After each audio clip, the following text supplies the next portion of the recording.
Cinema മേഖലയിൽപ്പെട്ട ആരും പിന്നെ നടികൾക്ക് സുരക്ഷ വേണ്ടെന്ന് പറഞ്ഞിട്ടില്ല.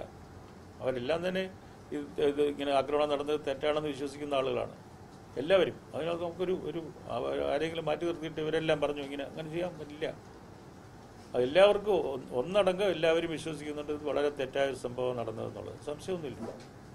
നടക്കാൻ പാടില്ലാത്തതാണ്. മേലെ നടക്കാതിരിക്കാനായിട്ടുള്ള നടപടികൾ എടുക്കുമെന്നൊക്കെ അവർ പറഞ്ഞതായിട്ട് ഞാൻ വായിച്ചു. യോഗം കൂടിയിട്ട് അമ്മയുടെ യോഗം കൂടിയിട്ട് അങ്ങനെ പറഞ്ഞതായിട്ട് ഞാൻ വായിച്ചു. അപ്പോൾ അതിൻ്റെ അർത്ഥം അവർ പറഞ്ഞിട്ടുണ്ട് അങ്ങനെ കൃത്യമായിട്ട് ഇനി മേലെ നടക്കാൻ പാടില്ലാത്തതാണ് നടന്നത്, ഇനി മേലെ നടക്കാതെ സൂക്ഷിക്കും എന്നൊക്കെ പറഞ്ഞിട്ടുണ്ട്. ഞാൻ പറയത്തില്ല അത് അങ്ങനെ വിധി എഴുതാൻ ഞാൻ ആരാ? ഞാൻ അതിലെ ഒരു മെമ്പറാണെന്നുണ്ടെങ്കിൽ അഭിപ്രായം പറയാമെന്നുള്ളത്. പുറത്ത് നിൽക്കുന്ന ഒരാളുടെ അഭിപ്രായം പറയാൻ പാടില്ല. നല്ലതെന്നോ ചീത്തയെന്നോ പറയാൻ പാടില്ല. രണ്ടും പറയാൻ പാടില്ല. അമ്മ അതിൽ ഈ അഭിനയിക്കുന്ന ആളുകളുടെ ആണിൻ്റെയും പെണ്ണിൻ്റെയും എല്ലാം കൂടെ ചേർന്നിട്ടുള്ള നടികളുടെയും നടന്മാരുടെയും എല്ലാം കൂടെ ചേർന്നിട്ടുള്ള ഒരു സംഘടനയാണ്. അത് വിജയമാണോ പരാജയമാണോ എന്നൊക്കെ നമ്മൾ ഒരു ദിവസം ഇരുന്നെങ്കിൽ പറയുന്നത് തെറ്റാ.